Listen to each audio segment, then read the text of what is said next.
Hi everyone. Good afternoon.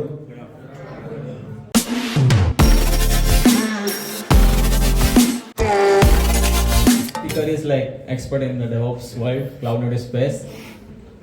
He is like their project is already on the cloud-native space. If you know Devtron, like he's the speaker from Devtron. Like he was working in the Devtron from the scratch. Like means then when company was establishing and kind of a thing. He was working there from the start, right? He worked as a DevOps engineer and he's active in various communities. Like he's speaking in the events. He's helping their company to organize the like new initiatives, and he's really awesome. I would recommend. So let's go ahead with Abhinav, and he will share the most of the insights on the KES. What is KES? So why it is second session for today, because Vinuja and Sharanya shared most of the insights on the Kubernetes, right? So let's deep dive into the Kubernetes and see like what it feels when you are inside the Kubernetes. So he will make you more uncomfortable for today. So let's see. Hi everyone. Good afternoon. Talking about what Kubernetes is, why we do need Kubernetes, and why exactly the existence of Kubernetes is, right? So focusing on that, in this talk we will talk about some of the core concepts of Kubernetes, continuing with the secrets actually. So everyone is aware of the fact, right, that the Kubernetes provides a lot of easy and simple, flexible methods for your storing Kubernetes or fetching Kubernetes from Kubernetes secrets, or maybe for scaling your applications, or for creating infinitely scalable applications on the top of your infrastructure using Kubernetes. So here we will talk about navigating Kubernetes secrets with external secret operator. And at the first place, why do we need external secret, right? All Kubernetes already have external secrets. So this is me, this is Abhinav. I am founder and author at DevOps.in. It's a blogging platform where I used to write around cloud-native ecosystem and around almost everything around Kubernetes. I am working as DevOps Engineer at Devtron, and also I am an active maintainer and contributor to the OSS project Devtron. So Devtron is basically a cloud-native tool integration platform for specifically Kubernetes, and it's one of the Kubernetes native CI/CD with a lot of different capabilities on the top of Kubernetes that provides. So let's continue with the session. You can connect with me on Twitter, GitHub, LinkedIn, Dev.to, almost everywhere I'm there. So today's agenda is why ESO exactly? Why external secret operator? Why do we need it? Its architecture, and it would be more of a hands-on session. So we will get started with the prerequisite. What do we need it for? Starting with external secret operator, and we will take a use case. We will integrate your AWS Secret Managers, so secret stores in your AWS Secret Manager, and we will fetch those secrets from AWS Secret Manager, and we will bring it into the Kubernetes, right? So let's get started. So the first thing is why do we need ESO, right? What is the need for having a ESO, or we will talk about KES like Rohit mentioned. So the default Kubernetes secrets are nothing but just a base 64 encoded strings, right? Which is not very much secure when you're onboarding a lot of different clients and OSS users. What I have experienced is most of the people have their secrets on maybe GitHub private repository, right? Which is not good. Actually, by talking about the best practices, having all your secrets in a file, in a YAML file, is not a best practice, right? The third thing is lack of vault integration. So as we have already mentioned, it is just a base 64 encoded string that Kubernetes provides by default. So what we have is we have a different cloud vaults, right? Like Hashicorp Vault, or maybe we can say Kubernetes External Secret, AWS Secret Manager, or Azure Key Vault. So there are different there are different cloud vaults that provides you enterprise grade security that should be used, but currently it doesn't have native integration with Kubernetes. So thus comes the existence of KES, not exactly ESO, KES. KES is Kubernetes External Secret. So basically it was started by Godaddy as their internal project for some of their, for managing their own secrets. Later on they have exposed it to the open source community, and currently it is deprecated. So once it is deprecated, then the existence of ESO comes in. ESO is External Secret Operator. So let's talk about the architecture, how ESO works. So as you can see in the image, right? This is our Kubernetes cluster. Under the Kubernetes cluster, the ESO controller, basically the External Secret controller, sits within a cluster, and it is a cluster level object. So once you have deployed your Kubernetes External Secret controller within a single cluster, you can manage multiple secrets from multiple different vaults, or maybe from multiple different vendors, basically. So what it does is it creates a secret store. It is an API resource, basically, which is used for authentication. And for authentication, there are a lot of different methods. You can use maybe your generic secrets that I will be going forward with, or maybe you can create your service accounts. You can use IAM roles. So different methods are already provided, and you can see all those methods in their documentation. The second API resource that External Secret Operator creates is External Secrets. So what External Secret does is it fetches your secrets from your cloud provider, maybe AWS Secret Manager, and pulls it down and creates a secret out of that external secrets, and brings your values that are stored in AWS Secret Manager. So these are the two major components, two major API resources that ESO creates. One is state store, and second is external secrets. So let's move forward. Okay, getting started. So for getting started, you just need Helm and nothing else. And with the Helm, we can deploy. They have already managed and packaged their entire controller in a Helm chart.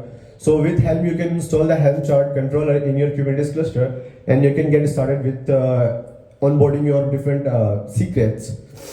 So let's get started with the hands-on part. So the first thing is you need to create a secret, right? So I have already done my homework. So I have already created a secret in AWS Secret Manager, as you can see here in my screen. I hope it is visible, right? Yeah. Cool. So the name of the secret is user creates, and if I go to the secret values, so I have already created key pair values. The first key is username and the second key is password, and here are its values, right? So I have already created a secret. Now let's create different secrets. So for everything that we would be performing here, the all hands-on part, I have already documented everything in this blog in DevOps Diary, getting started with External Secret Operator, so that you can have the backup for everything that we are doing here. So the first thing is that we will be doing is we will be deploying an External Secret Operator. So for that, you can simply just copy paste the Helm repository. Add the Helm repository to your Kubernetes cluster. So I already have a Helm repository. Let's verify. Helm repository. Okay, so I already have it. It is being updated. This is the command for installation. You can just simply copy and paste it. Cool. So it will create a controller components, basically, in external secrets namespace. Perfect. I hope it is done. kubectl get pods -n external secrets. You can zoom also. Shall I zoom in a little bit? Cool. Is it visible? Is it fine now? Perfect.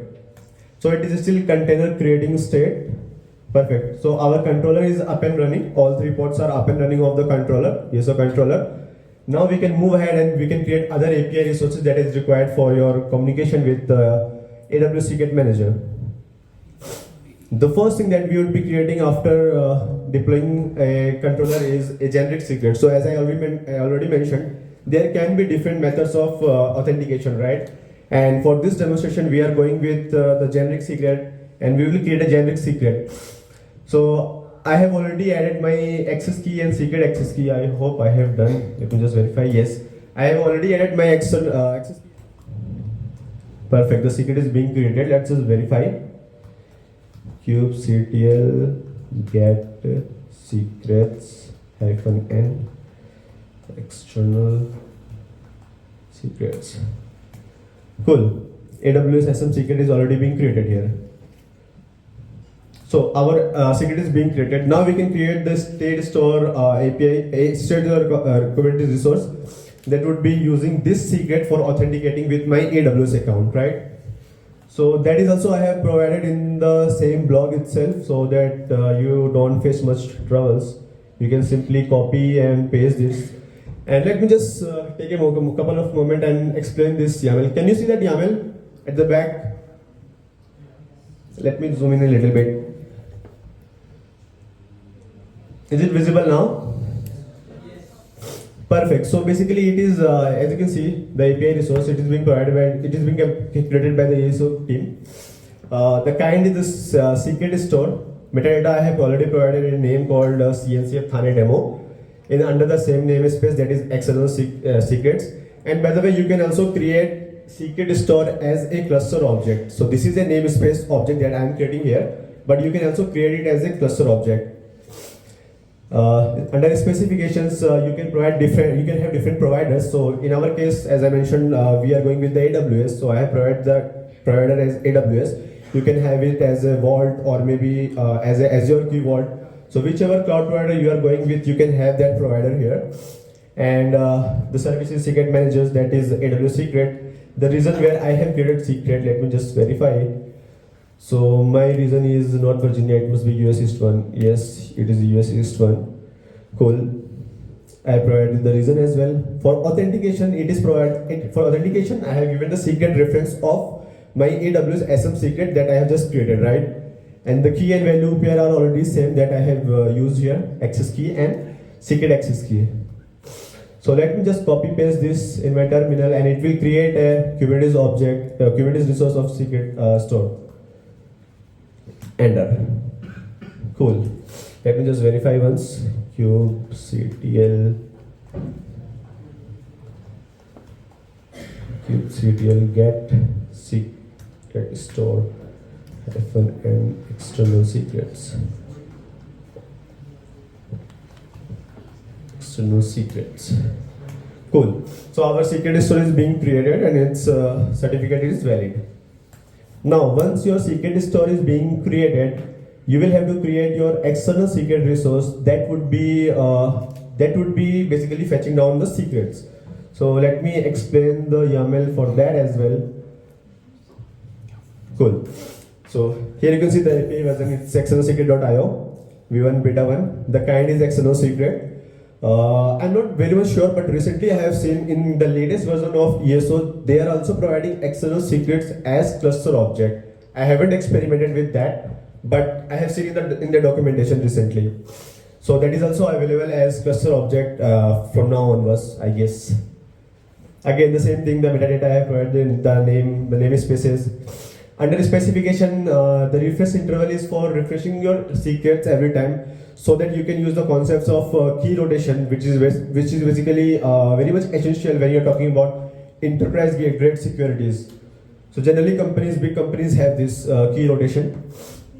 The second thing is secret store reference. So this external secret object needs a reference for the secret store that you have created. And the secret store then communicate and authenticate with the AWS Secret Manager, right?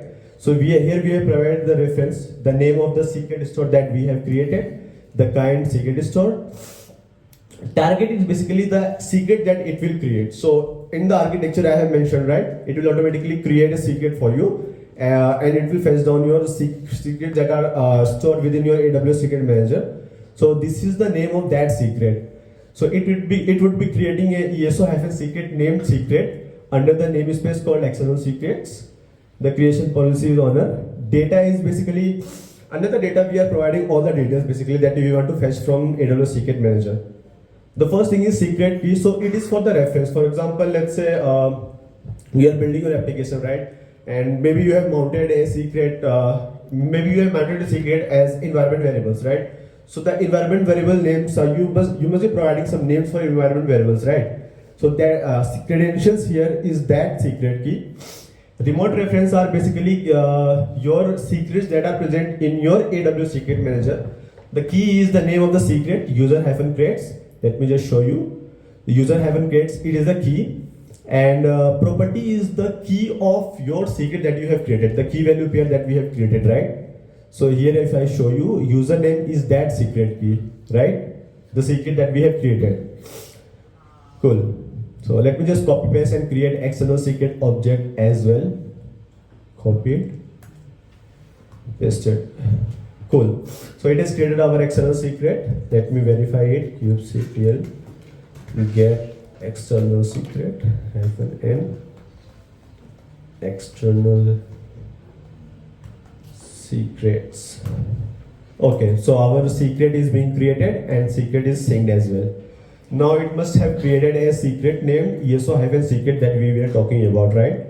Let me check the secrets. kubectl get secret -n external secrets. Cool.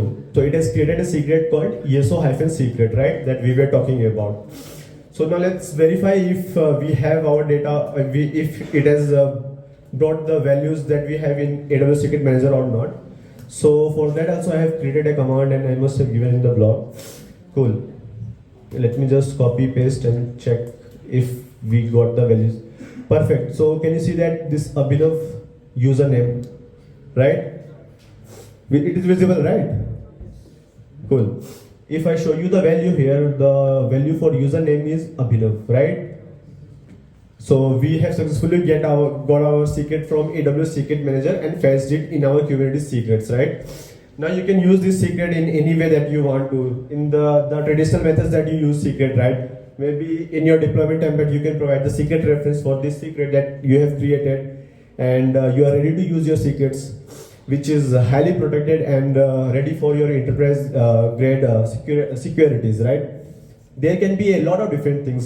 This is one of the simplest demo that I could give in this given time, but maybe you can provide some policies here, or maybe you can have your rotation keys for your AWS secrets that you have created in your AWS Secret Manager. So everything will be working here with this AWS Secret Operator. It is so powerful that you can have almost everything, and you can achieve almost everything for your external secrets, be it the integration of Hashicorp Vault or AWS Secret Manager or Azure Key Vault or Google Secrets Manager. Anything that you want to can be easily integrated, and you can overcome all the challenges that you might face in your native Kubernetes secrets. So I think that's all about external secret operator. Any questions? Anything? Yeah. So basically the motto of this extension was to make more functionality about base 64 and security, right? But are we storing the access key and the secret key in the Kubernetes secret itself? Not exactly. So you are storing your secrets in AWS Secret Managers, and from that we are fetching here it using ESO. We are just doing an integration, that's it, like storing anywhere on the private repository something, and we are just fetching inside the cloud native, just integration kind of thing. Yes, integration kind of thing, but here, as I mentioned, it has a lot of different capabilities, right? So currently, if you talk about the encryptions of your secrets, right? In Kubernetes secret, it is just base 64 encoded, right? And it does not provide the encryptions of high-level encryption basically for your secrets. That is not natively integrated in the latest version, that is 1.26. Till now, the Kubernetes doesn't have given any such functionalities. That's why most of the people have their secrets in third-party vendors, in AWS or maybe in Vault. Kind of one extra layer of security. Exactly. And you can have that encryptions as well here in this case if you are using such integrations. We have another different encryption algorithm for here as well.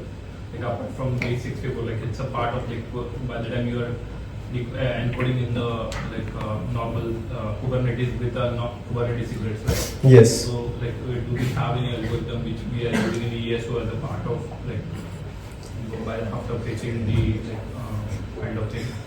I'm just asking for the curiosity. Yeah, so you are talking about encryption algorithms for ESO? Yeah. No, as such there is no encryption algorithm that is specifically built for ESO. Because you don't need actually, try to understand, your secrets are not being stored in ESO, right? It is already being stored in AWS or Hashicorp Vault. It's a plugin and they already have this. It's just plug in order to fetch the outside. Yes, kind of, you can say it's an integration method. Yes, We which can is also pre-encrypt, right? which We can one? also pre-encrypt from start only. Yes, that's what people do actually in AWS Secret Managers. Or if you talk about vaults, right? Vault have a lot of different encryptions on the top of the secrets that you store in Hashicorp Vault. That is the default. Yes. So basically, you are storing your secrets under vaults only, and all the hassle of integrating those secrets within Kubernetes is being resolved and streamlined by this ESO. Okay. Thank you so much.